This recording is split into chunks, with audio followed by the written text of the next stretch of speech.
Airline Subcommittee hearing on Air Force modernization will come to order. Thank you all for being here. Gentlemen, thank you, witnesses, for being with us and for your service as always.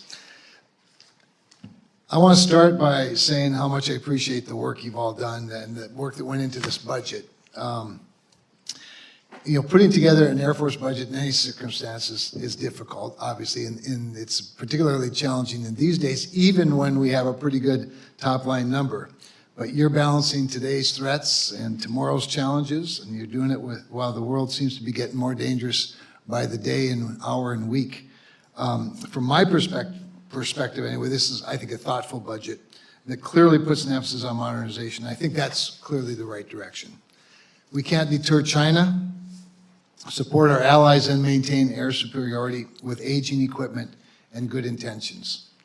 The investments in next-generation capabilities, advanced munitions, command and control, and collaborative combat aircraft show the Air Force understands where the fight is headed. That, of course, doesn't mean Congress shouldn't ask some tough questions. I expect we will, because that's our job.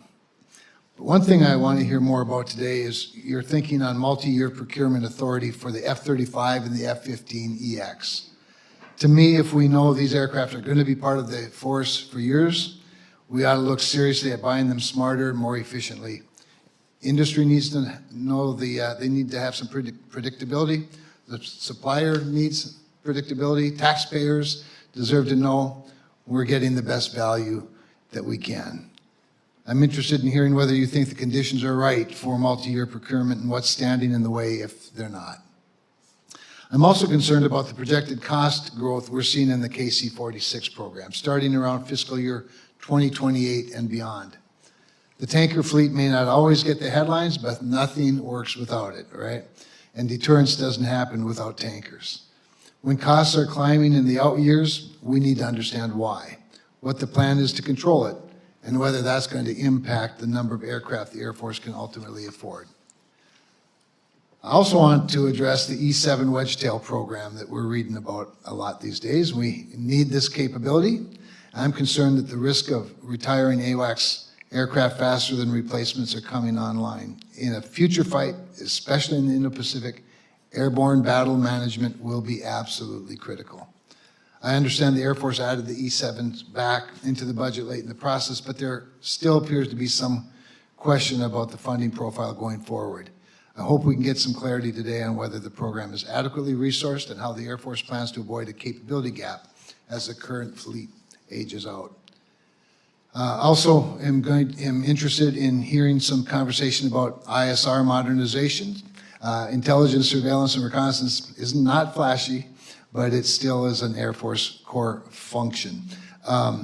We've had some discussions, and I've appreciated all of your candor with me relating to the MQ-9 as we see in the current fight, its importance and its vulnerabilities. And I'll be interested in hearing what we can do to fill that gap as well. They're heavily relied upon, as you know, and I know nobody needs to give you a lecture on that, but I will be interested in the plans. I also want to understand whether the Air Force's munitions production profile actually matches the timelines for achieving initial operating capability with collaborative combat aircraft. Fielding large numbers of CCA only matters if we can produce the weapons sustainment and supporting inventory needed to make them operationally relevant from day number one. I'd like to hear whether the department believes the current industrial base and procurement plans are aligned with those IOC goals, or whether we are at risk of creating another capacity gap. At the end of the day, the Air Force is being asked to do a lot with a lot of pressure coming from every direction. This subcommittee understands that.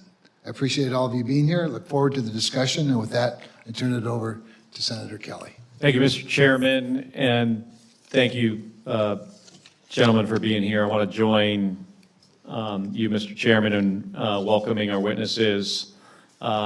Look forward to hearing their testimony. I'm especially interested in a few things.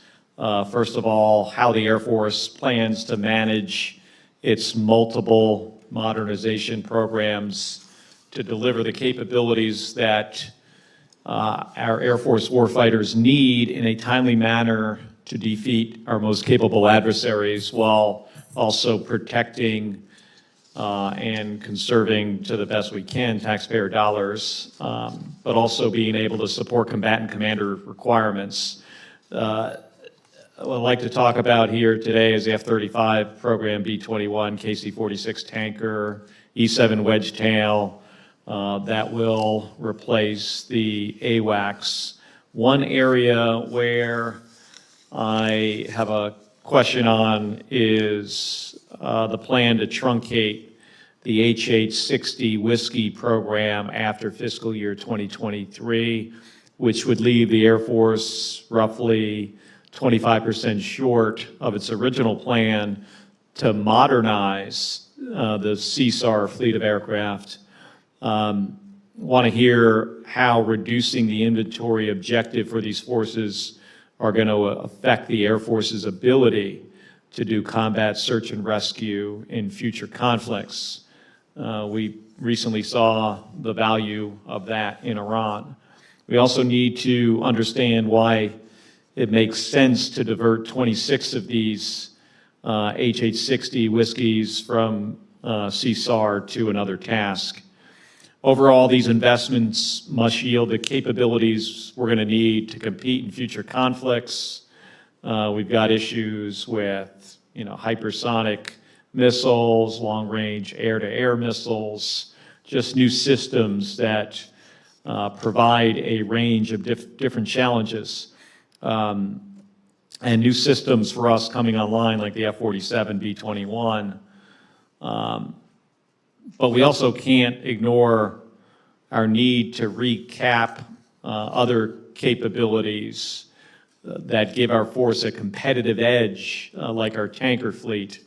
Also want to, take into account, and we need to continuously think about some lower visibility programs, like making sure we have adequate training ranges for our 5th generation and future fighters and next-gen systems.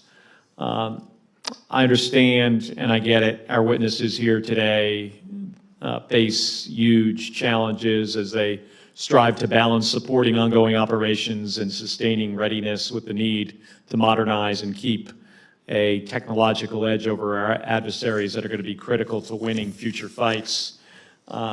There's also no ignoring the fact that strategic competition with our increasingly capable adversaries is a primary concern for our national security.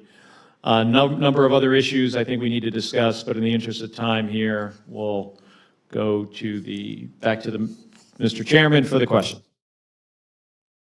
Thank you very much. General Tabor, do you have an opening statement you want to make? Yes, Chairman Kramer, thank you very much, and thank you, Ranking Member Kelly, and Senator Budd for the opportunity to testify on the Department of the Air Force's modernization efforts in review of the defense authorization request for FY27. It's an honor to jointly testify here alongside Lieutenant General Cropsey and Major General Nimoy today. Since its inception, the Air Force has provided the Joint Force with credible combat power to deter aggression, defend our national interest, and defeat our enemies. Our adversaries respect American air power, and they invest heavily in capabilities designed to erode our advantages. To maintain our competitive edge, we must continue to invest in the Air Force our nation deserves. The United States Air Force brings unique capabilities to the fight. These distinct air power advantages ensure the Joint Force retains freedom of action, extends its operational reach, and projects decisive power worldwide. The fiscal year 2027 President's budget marks a pivotal moment in our commitment not only to modernizing and reshaping our Air Force to meet the challenges presented by a rapidly evolving global security landscape, but also to the readiness that underpins our capabilities. In line with the national security and national defense strategies, our primary goal is to restore the force to a state of full readiness, ensuring our airmen are trained and equipped to fly, fix, and fight. To that end, we are making a significant 38% increase over the fiscal year 2026 enacted budget, with a focus on our foundational accounts. This budget decisively advances our bomber force by aggressively pursuing the B-21 Raider, modernizing the B-52s, and extending our B1 and B2 fleets, ensuring we mitigate any near-term capability gaps and enable a seamless transition to the next generation B-21 fleet. In the budget, we also increased fighter fleet procurement, requesting 24 F-15EX and 38 F-35s in 27, while we continue to develop the F-47 and collaborative combat aircraft. To ensure a credible deterrent, this budget sends a clear demand signal to industry to increase production of key munitions, including a significant investment in hypersonic weapons like HACM and Arrow. At the heart of the Joint Forces power projections capabilities lie our airlift and tanker fleets. This budget strengthens our aero refueling capabilities by continuing the KC-46A Pegasus program and advancing in advanced tanker systems, or ATS. We are also recapitalizing our executive airlift fleet, beginning this fiscal year and modernizing the presidential airlift fleet with the VC-25B. For strategic airlift, we are accelerating the next generation airlift program to begin planning for the eventual replacement of both the C-5 and C-17 fleets. And for tactical airlift, we continue to maintain and modernize our C-130 aircraft. Regarding our rotary wing fleets, essential for rescue and for security, we continue the transition to the modern HH-60W, the MH-139, and maintain our investments in CV-22. Our investment in intelligence, surveillance, and reconnaissance is central to generating decision advantage, with a focus on integrating platforms into a broader sensing architecture. Finally, acknowledging the importance of electromagnetic spectrum operations, or EMSO, this budget enhances our electronic warfare capabilities by investing in those capabilities that complement our procurement of additional EA-37B aircraft. This fleet will total 22 by fiscal year 31 to ensure freedom of maneuver in contested environments. In closing, I assure you that this Air Force relentlessly assesses every program, holding ourselves to high standards of stewardship and transparency to the taxpayers.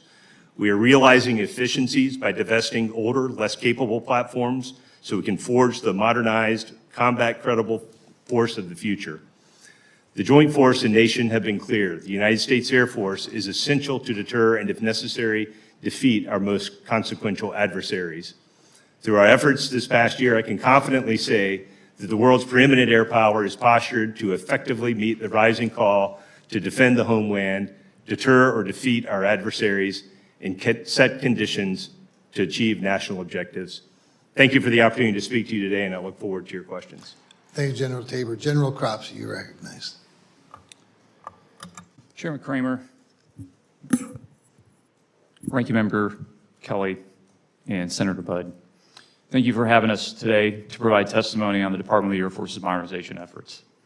This budget request continues our modernization efforts, such as the development of the next generation of air dominance in the F-47 and the collaborative combat aircraft, KC-46 and the continuation of uninterrupted tanker recapitalization, our T-7 training aircraft and munitions. It also allows us to continue fielding platforms like the F-15EX, F-15 EPAWS, F-22 upgrades, the F-35 Block 4, as well as sustaining our current fleet. I want to highlight the KC-46 program for a moment.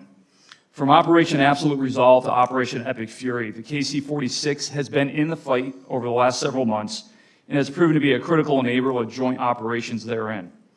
Though it is performing admirably, the fleet still faces readiness challenges requiring daily heroics from the crews on the ground. To address those challenges, the Department of War and the Air Force have deliberately prioritized readiness initiatives within the FY27 President's budget.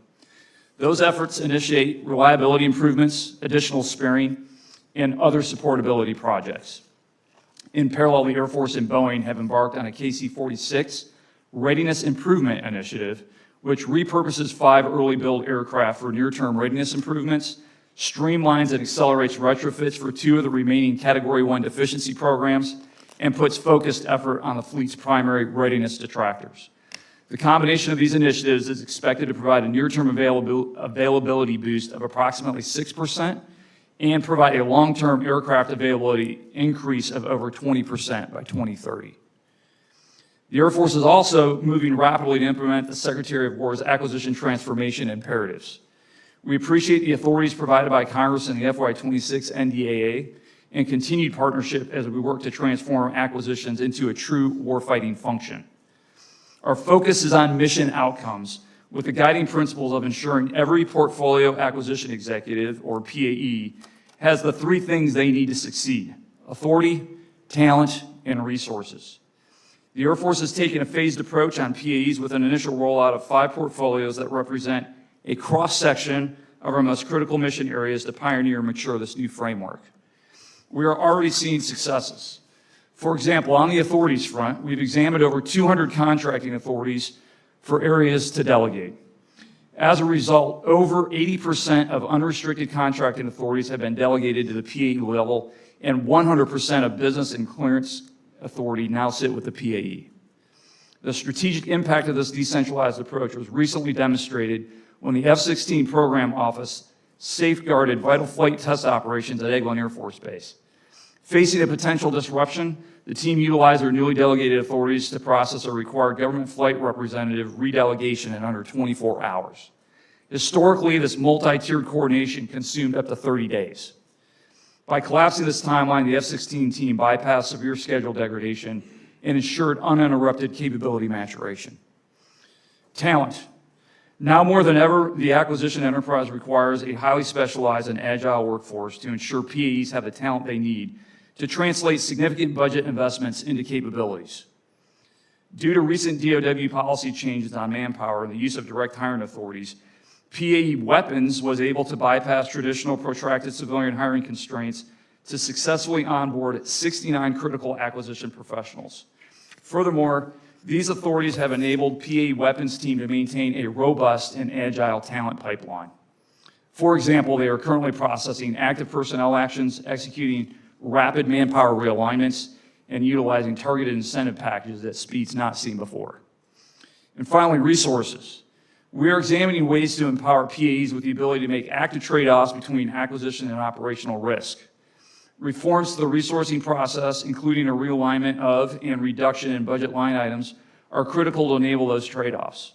We will continue to work with Congress to ensure resourcing flexibilities are aligned with the appropriate transparency and oversight.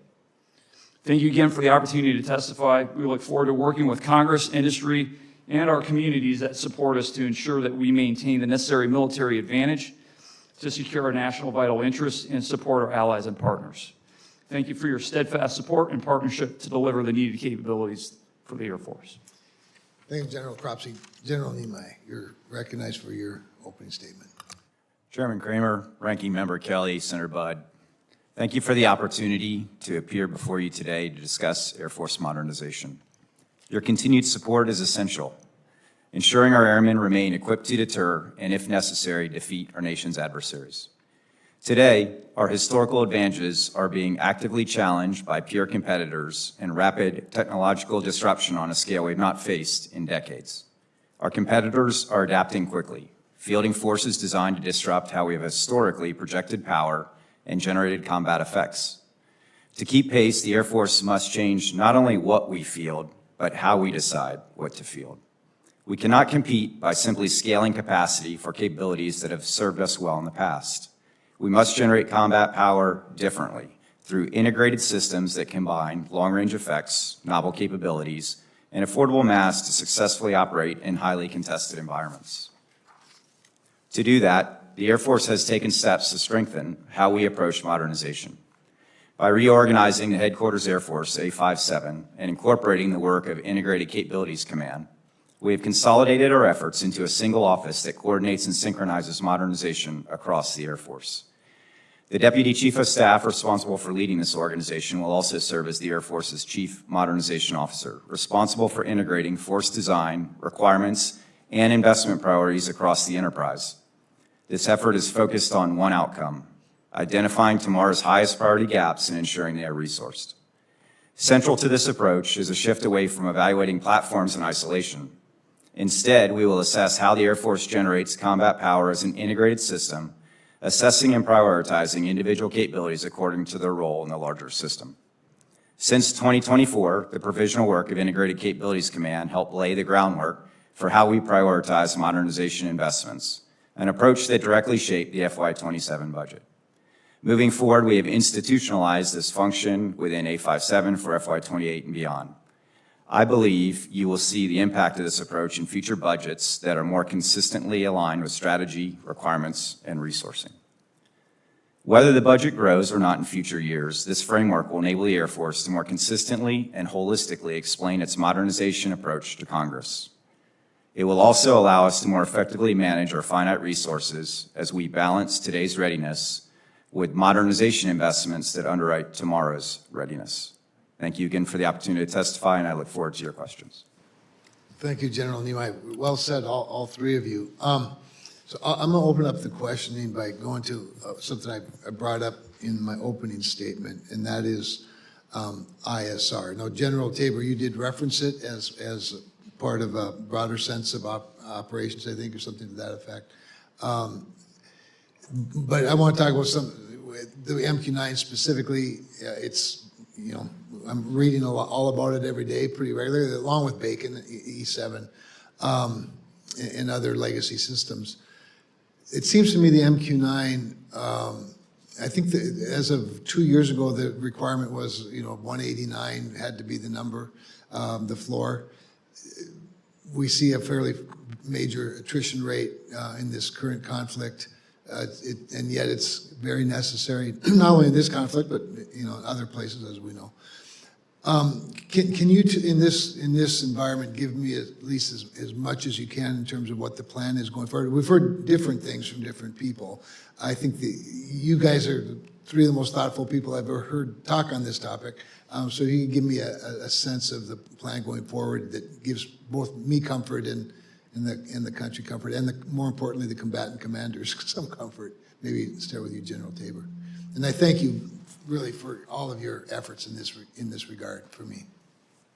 Thanks, Senator Kramer. You know, Luke and Moto and I meet together once a week, every Tuesday morning. And this morning, we sat in my office and we talked about MQ-9. So this is fresh on our minds. But I'll start, and then with your indulgence, can pass it over to the other two. So we are monitoring MQ-9s very, very closely in light of what has occurred over the last several weeks in Operation Epic Fury. I think what this has demonstrated is really the value of the MQ-9. I mean, we certainly don't look at it as an attritable asset, but the impact that it has had in spite of that attrition has really been remarkable. The good news is that even with that attrition, we're down to about 135 planes right now. We are still able to fulfill our contract of 56 combat lines worldwide. So that's kind of the marker for us. With that said, we are concerned about how they've attrited, and we're looking at options to buy back as many of the MQ-9As as we possibly can right now. So there's a bit of a short-term effort to buy back things immediately in this fiscal year. And we're working with OSW to figure out options to do that. But that quickly transitions into kind of a medium-term problem of what do we want this to evolve into? If not an MQ-9, then what are some other possibilities out there? And that will obviously lead to a longer term, but I think that might be best answered by the A57.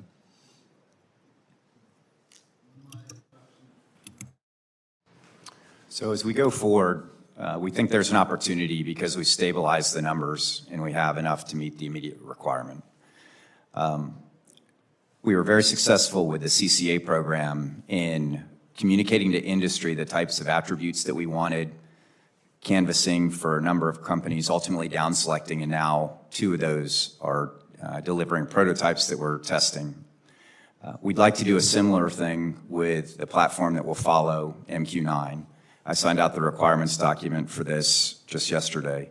And we believe what is possible is to take advantage of modern manufacturing technologies so that we could buy something that is more flexible, lends itself more to open architecture, is more easily to produce in mass numbers, and then ultimately you could use in a more attritable way. The MQ-9 is serving us well over in the conflict that's ongoing in the Middle East, but the MQ-9, depending on what sensors are on that, can cost up to $50 million a copy. And so by getting something that's more modular, we think we could take advantage of an opportunity if you knew that aircraft was going to operate in a high threat environment of taking off those packages that drive that cost to a much lower price point. Did you want to add anything, General?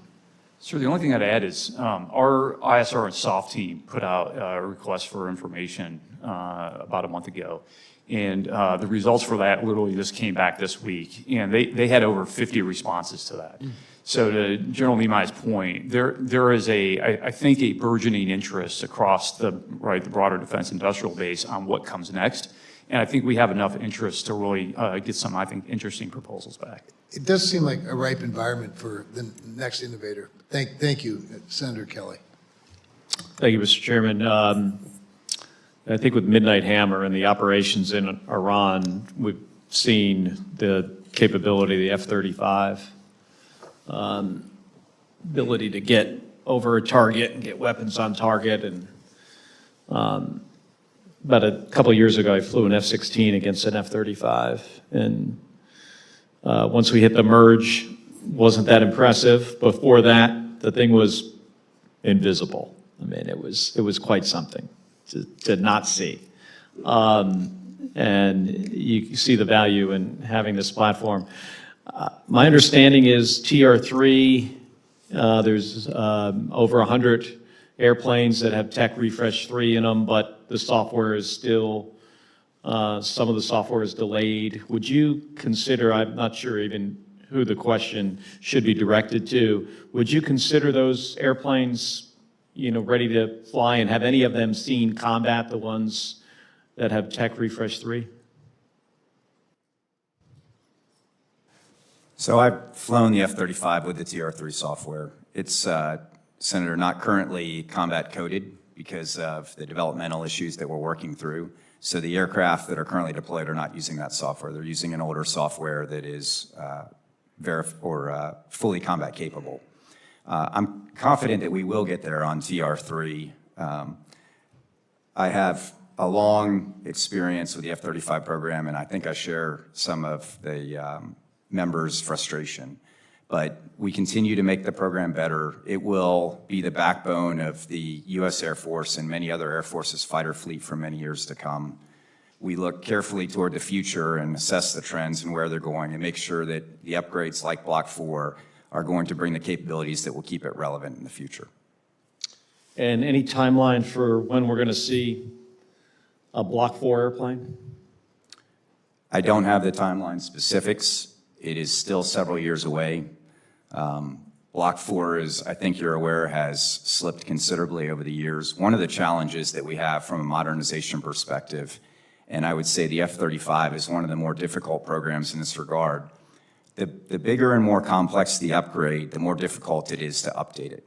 And so some of the initial requirements documents for Block 4 were written many years ago, and the threat has shifted since then.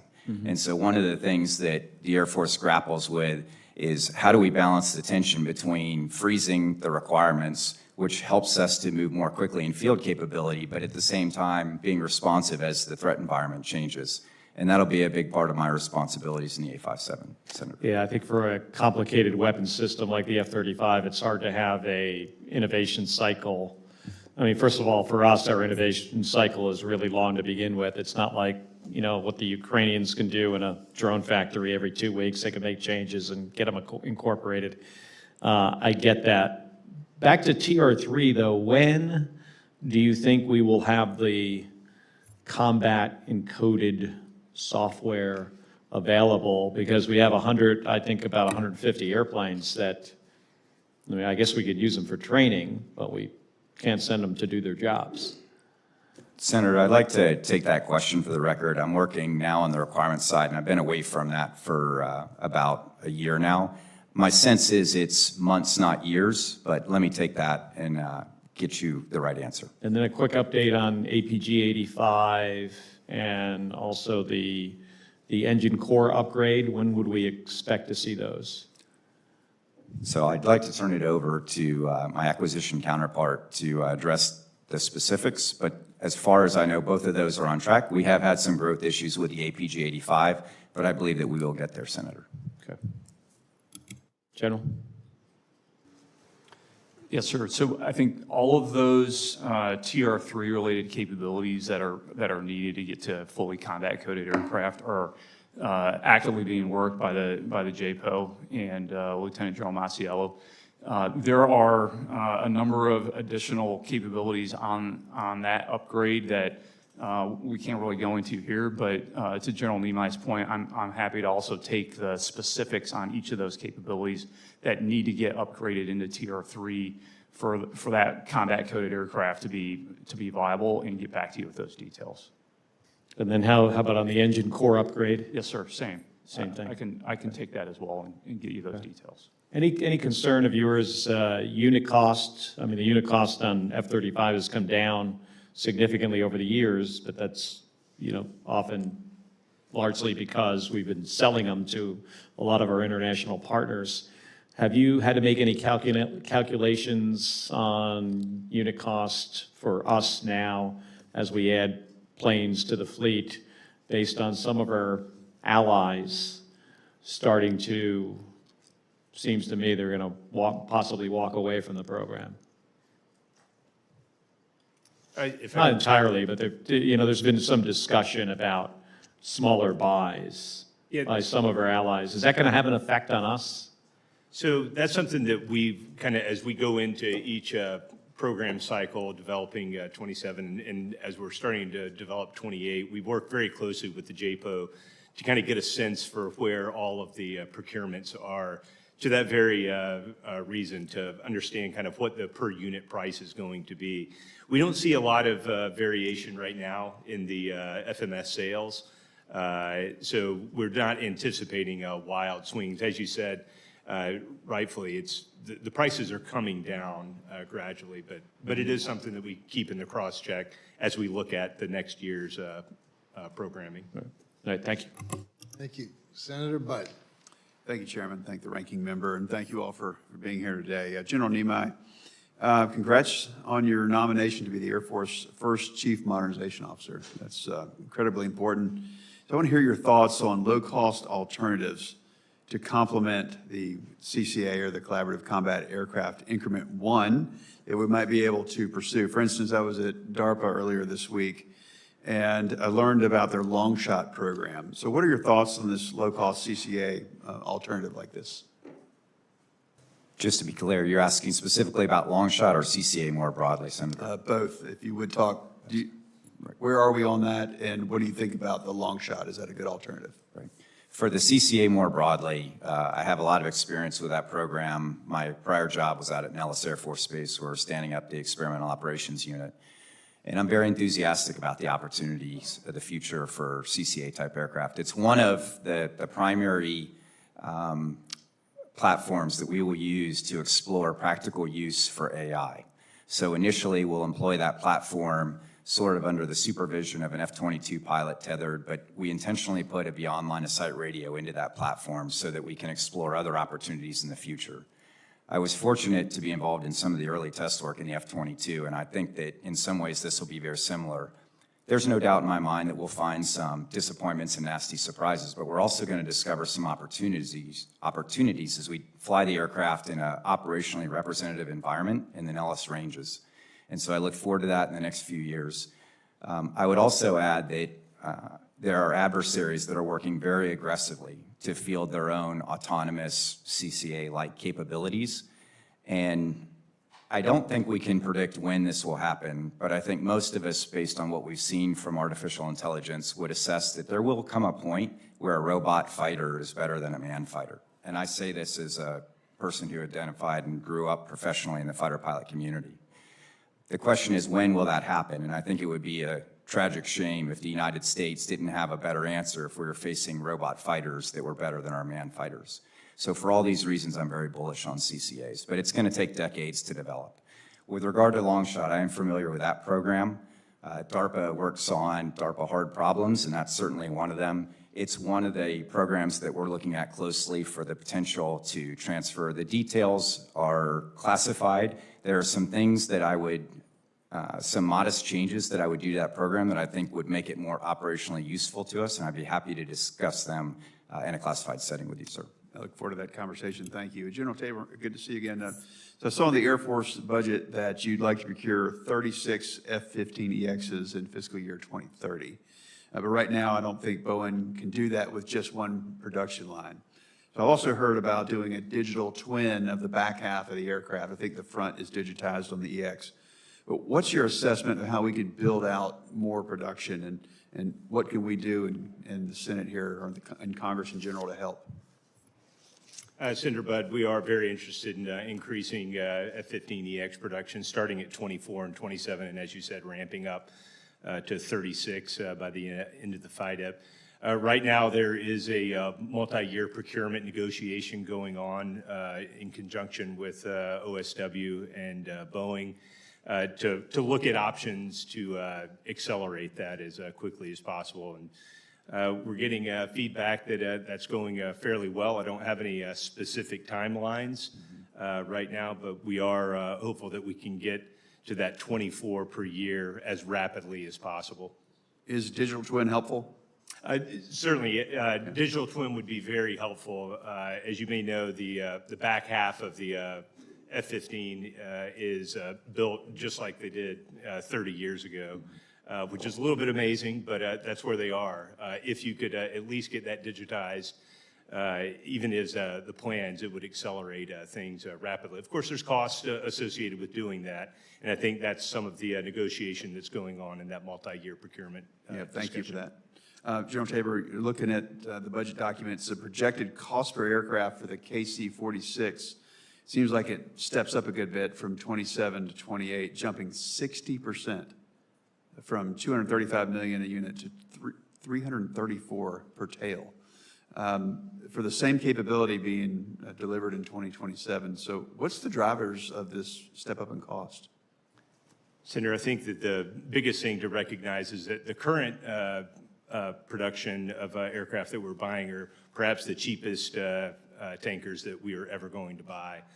In fact, I think Boeing took those at a loss, and they would tell you that, you know, that same thing, that if they were selling them at what they needed to, it would be significantly higher. So you're getting a little bit of an artificial bump, albeit a large one regardless. And so that's part of this extended production that we're looking at right now at 15 a year. That's a negotiation that's ongoing that we'll try to drive the cost to as competitive as possible. Great. Thank you so much. Thank you, Senator Blumenthal.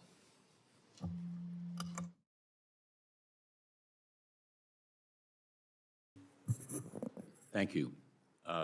Thank you for being here. Thanks for your service. I'd like to ask a general question. I'm sure all of you have studied carefully what's happened in Ukraine. The Ukrainians have F-16s, but I'm interested more broadly in the lessons that our Air Force can learn from the fight in Ukraine, the use of unmanned aerial platforms, as well as the use of F-16s. Can you talk a little bit about what we've learned? Senator, we're following very closely because there aren't many opportunities to observe a real-world laboratory like we see in Ukraine, as tragic as it is. There are a number of trends that are interesting to me as I view it through a lens of modernization. One is that the need to be able to produce things in large volumes is becoming more and more important. I heard today that the Ukrainians are building 1 million drones a month. So, you know, we think in large quantities in terms of dozens, and they're obviously way at the other end of the spectrum. There are a number of items that programs we're implementing across the Air Force to embrace that trend. For example, one of the programs that I've advocated for are low-cost cruise missiles, or family of affordable mass munitions. So these are munitions that are built from the ground up, designed to be mass-produced, designed to be able to swap out a seeker or a different component designed to be manufactured at relatively low technology levels so that allies and partners could help, or you could crowdsource how the weapons were built, and you could rapidly ramp up the production rates so that if we were to transition in a future scenario from peacetime to conflict, you could go from maybe buying 1,000 a year of these to 1,000 a week. And so those are some of the things that we're looking at in Ukraine and trying to make sure that we are better prepared for tomorrow, Senator. But what about at the other end, the F-47? Is that something we should be investing in? You know, the F-35, these very, very extraordinarily high-priced, sophisticated, complicated planes that could be blown apart on the ground, just like the Ukrainians blew apart a bunch of aircraft. They may not have been highly sophisticated, costly aircraft, but should we be investing in the high end? It's my belief that it takes a balance of both the high end and the low end. So I would argue that in the aftermath of the Cold War, we started to gravitate toward the high end. Part of that is as the top line came down, we had to focus our resources. But also, for many years, we didn't have a peer adversary. And so there was no real threat that we would have someone attack and destroy our aircraft on the ground. That's clearly not the case, as you've outlined. And so in the future, we see a role for both the very high-end type of equipment like the F-47, the B-21, long-range kill chains. Those things will be vital to competing with a peer adversary, but you can never have enough capacity in the high end because of the costs, as you've outlined. And so you need some lower cost equipment that you can afford to buy in larger numbers at lower costs and at higher production rates. They work together. I guess I would wonder whether our adversaries facing the same cost curves that we do are going to seek to make their low-end weaponry more sophisticated using AI, more agile, more nimble, and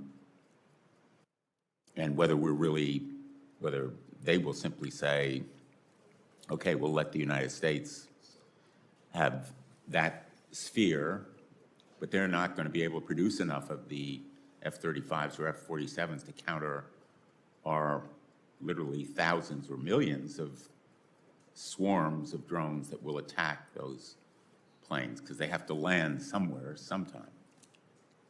Or, you know, I don't know enough about the technology, but there must be points of vulnerability where our adversaries could say, we're just going to focus on stuff we can use all over the world in great quantity, and the United States can use its F-35s or the next generation, fifth generation. I don't know the answer, and I'm not advocating a point of view, but certainly we've learned lessons from Ukraine.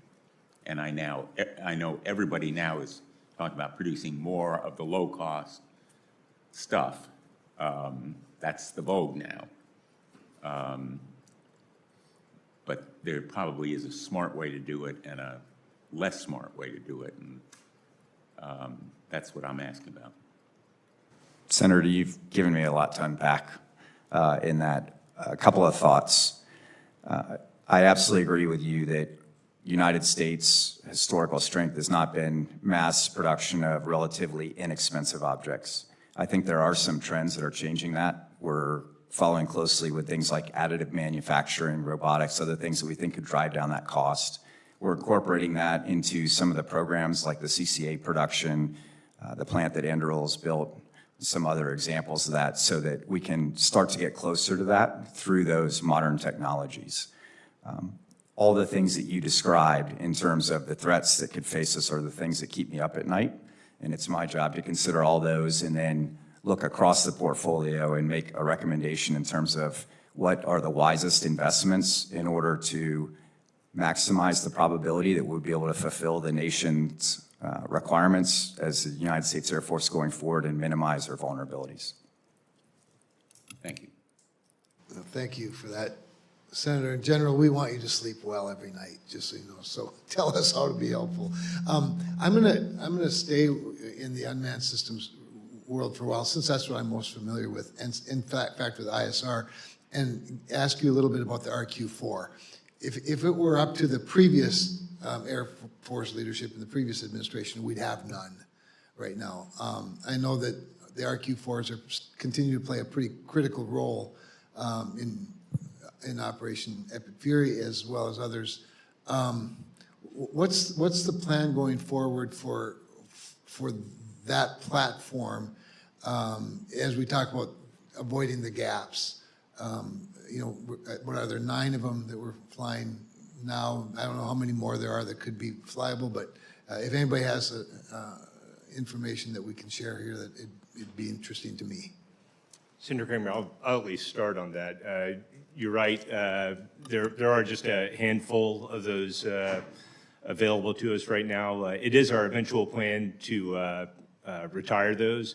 We've worked really hard over the course of the last about 8 months alongside our A2 and in conjunction with the A57 to articulate an ISR roadmap that effectively shows where we can make some trade-offs from some of the older, less productive systems into some of the newer systems that we're looking at, as well as some of the space-based capabilities. We'd love to share that decision support template with you and kind of articulate how we see that going forward. But it is a classified brief. Let me ask them, because you referenced space, in the experience that we're going through now, how has space performed? I mean, I'll tell you, my sense of it is it's exceeded expectations in some cases, maybe not met them in others. Do you all have a sense of how well space has performed in the current fight? We do, and it does rapidly become classified. I'll tell you that it's been impressive. I think that there are a lot more successes that are due to the ubiquitousness of space-based monitoring than people can appreciate. Again, I think that would be a productive conversation to have in the appropriate setting. Then I'm going to pick up a little bit where Senator Blumenthal was going, or where he left off, and get your input on counter UAS particularly. I mean, we're talking a lot about Ukraine, and we're all fascinated, and lessons have been learned, obviously. But maybe, General Tabor, you could just talk to me a little bit about how we're doing them. Is the Air Force protecting its bases while we wait for JIATA 401 to come up with the magic formula or whatever it is that's happening? And I'm grateful for all of it. I mean, speaking of things I've been impressed with, it's the speed with which the Air Force and frankly, the Joint Force has caught up. But maybe you could share a little bit your perspective. Yes, Senator Kramer, it's a very important issue to us, and another topic that we talk about, the three of us, quite frequently, and I know that my partners will want to chime in here. So we have had a counter SUAD system that has been kind of the program of record. Frankly, it's a difficult space. I mean, it is not as effective as perhaps we would want it to be. But we are bullish on what's going on with the DOG and JIATA 401 and some of the capabilities that are being developed. So we're actively looking at how do we incorporate some of those types of capabilities. But I think more importantly, looking at kind of the infrastructure that we need to do to really establish a career field that owns this problem. And with your indulgence, I'll pass it over to General Nimai. He has kind of some of the thoughts on that, if that's all right. JIATA 401 is helping immensely with the materiel solutions, the kit. There's an awful lot of work that all the services, to include the Air Force, need to do to figure out how to use that. So who will operate it? Who will they work for? How do we train those individuals? To give you a sense of some of the discussions we're having, Typically in an Air Force wing, you'll have an operations group and you'll have a mission support group. The security forces live in the mission support group, and all the operators, the pilots, whatnot, live in the operations group. You can see how defending against a small UAS kind of looks a little bit like both of those. It's a little bit like a law enforcement officer, but it's a little bit like someone that maybe understands radars and missiles and things like that. And so those are the types of things we're going through now. I think that the Air Force has certainly recognized that this is a problem as much as we would like, otherwise it's not going away. We need to grapple with it, and we need to bolster our capability to protect our assets against those kind of threats, Senator. Well said. Thank you for that. Senator Kelly, did you want to follow up? Please do. We're filibustering for Senator Peters just in case he does come back. Is he coming back? Well, he told me he was. He was worried about his space in line, but I'm not. I don't think that's a problem. Okay. The HH60 whiskeys, so we added 10 of these in 2024, 2 in 2025, 2 in 2026, I think. And the 2 years ago, though, 26 60 whiskeys were moved to the Air Force District in Washington, D.C. So that seems to be at least 25% or more short from the original plan for this aircraft supporting combat search and rescue. So are we taking additional risk here in the CSAR mission, or is there something else we're doing to backfill some other kind of capability? And if there isn't, like, what's the plan going forward here? Obviously, with the downed F-15 in Iran, we see that this is a capability that needs to be robust. Senator Kelly, we've been working this for about the last year. As you said, in 26, there was a move to shift those 60s to the AFDW mission. We kind of hit a pause on that so we could go back and really analyze the pros and cons, and we're on the verge of kind of rolling that out. I'll tell you the bottom line is we do think that it's the right thing to do. 76 is the program of record for the CSAR force, and we will maintain those. The additional 60s that are coming out are the backup aircraft inventory that we will turn into primary mission aircraft here to replace the UH-1s that have been conducting the AFDW mission for a number of years. There was a little bit of a rush because of the declining availability rates of the UH-1s with fleet management and the bringing on MH-139s within the global strike community. We're able to harvest some of the other UH-1s to maintain those for a sufficient period of time until the H-60s are available. But the bottom line is that we will have the CSAR mission covered with their 76 required, as well as those here in AFDW. And in AFDW, what is the mission? Is it just executive transport, or does it have some other roles? There's some other elements to it that we'd have to have in a separate forum. Okay. All right, I'll yield the remainder here. All right. Senator Peters, we've been stalling for you. Oh, boy, Not really. Okay, good. I hope not. Thank you, Mr. Chairman, Ranking Member. Thank you, gentlemen, for being here today. I want to pick up, I know that Senator Budd asked a question related to F-15s prior to me being here, but I want to kind of go in a little different direction. As all three of you know, the Air Force more than doubled your planned buy of F-15EX fighter jets from 129 to 267, a big increase. I would say that's probably an acknowledgement of the F-15EX's increased payload, its range, its survivability. There's a lot of wonderful things happening with that aircraft. And you know that these jets are going to be critical for us to deal as deterrents and deal with potential adversaries, either Russian or Chinese. I bring up F-15 EXs because Selfridge Air National Guard Base, which I have the privilege of representing in Michigan, will be receiving the first of 21 F-15EXs in 2028, which we're very excited about. But my question for you is, what led to this change in the Air Force's acquisition approach to have that kind of increase? Anyone who would like to jump in? Senator Peters, I'll start and my colleagues can jump in. You're absolutely right. For a number of years, we kind of artificially held ourselves to 104 F-15EXs, really with the sole purpose of replacing the F-15Cs that existed within Air National Guard bases. And so that's how that number was derived.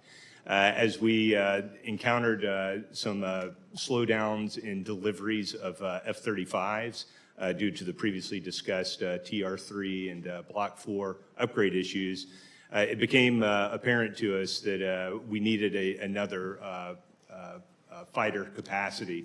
This in conjunction with a lot of the work that has been done in force design and the capabilities of the F-15 and what that provides to us in the pacing challenge made it a very obvious choice. So it was an existing line to give us a more robust capability and the ability to start replacing some of the older F-15Es that are currently in our fleet. So that's all kind of came together to lead to this decision. And we're excited about kind of getting on step with the production of EXs and really modernizing the F-15 fleet. Well, to pick up on your point about getting them built, that seems to be an issue right now. I know that the date that we thought we would see those F-15EXs continues to get pushed back because of issues with Boeing. The recent strike obviously pushed back some of that production. But with this kinds of increase, we don't want to just have more aircraft. We want them now because the threat is today and could come sooner rather than later. So my question for you is how are you working with Boeing to basically surge capacity? They've got to build these things a whole lot quicker than they're doing right now. Any assurances that they can actually deliver? So I know that General Cropsey's eager to talk about this. Okay, good. Thank you, but I'll tell you that there is a negotiation going on the Air Force is a part of with OSW and Boeing to accelerate that as rapidly as possible. General. Sir, to that point, there's an ongoing conversation with Boeing right now about just getting to 2 a month, right? They're not currently at their contracted number for production rate. I went out a couple weeks ago with the Secretary of the Air Force to have a conversation with Boeing around what they're doing in order to get that production rate where it needs to go. They gave us actually I thought, a well-thought-out plan with regards to how to get the existing line to 2 a month, which is where they need to be coming out of the strike. And then they also gave us additional plans around how they could get to 3 and potentially up to 4 over time, depending on what the demand signal looked like and the timelines associated with putting the right infrastructure and capital investments in place there in St. Louis to be able to do that. So from an acquisition standpoint, we got some work to do ahead of us to be able to get to the ramp rates that we're talking about. But I think Boeing is actively, in good faith, working with us to figure out what that would look like. But 2 a month, that's with the 2. They have 2 production lines now, and 2 a month is what you're saying that they're trying to achieve. They have a single production line right now that needs to be at 2 per month for capacity in the system. Yeah. And then they presented us with plans that would potentially stand up an additional line or 2, depending on they have decisions about the flow through the actual production line and whether or not they put the additional resources into the equipment that would be required for additional lines. So what's their pushback? They obviously have the demand, and you think if you do 2 a month, even if you hit that's 24 aircraft, you get 267. That's well over a decade before that comes through. They have the demand. Why aren't they putting up the investment necessary to meet what is a significant order? I think that's what we're in negotiations with them on right now, sir, and that is trending in a very positive direction. So I'm confident at this point that as those conversations continue, we'll get to a good point. Great. Thank you for the answer. Thank you. Thank you, Mr. Chairman. Senator Kelly has at least one more question, and I probably have one more before we wrap up. Yeah, just got a question on the wedge tails. So the plan is we are retiring AWACS E3s at the rate of 16 this year, 5 next year, 5 and 28, 6 and 29, but there, correct me if I'm wrong, but there's no wedge tails in the 2027 request. Is that right? So what's the plan for the mission? I think we also lost a plane recently in CENTCOM. This was my question too. Okay. Yes, sir. The E7 was not originally in the E7 submission. I'm sorry, in the 27 submission. However, we've recently been working with OSW to get that budget amendment over to OMB to include funding for 27 in support of a contract for 5 additional aircraft. 5 aircraft contracted in 2027? How about just to start production of them? So the current plan, in keeping with the 26 language, is we are moving the current 2 prototypes that we have right now and adding into that, it's called a middle tier acquisition program, an additional 5, starting this year. And by the end of the summer, we will have a baseline on the budget for that. And once I have the baseline cost estimate for that, we will convert that entire package of 7 into a major capability acquisition and formally enter into an EMD program. Okay. Do you feel like there's going to be a gap in capability?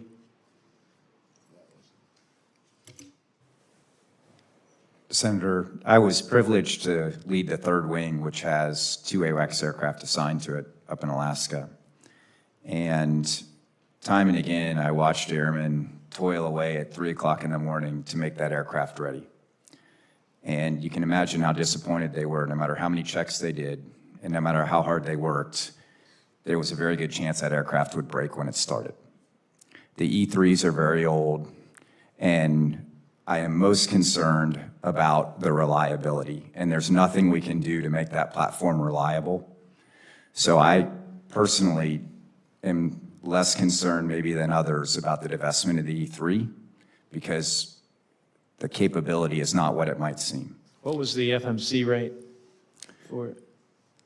I would need to get back to you on the specific numbers, but it was low, but more importantly, it wasn't predictable. There were so many things on that aircraft that could break because so many of the parts are 50 years old or older, that no matter how hard the airmen worked on it, it wasn't reliable for us. And when it was working, how capable was it? Because, you know, in the Navy, there was a huge difference between like what the E2C could do and the E2D.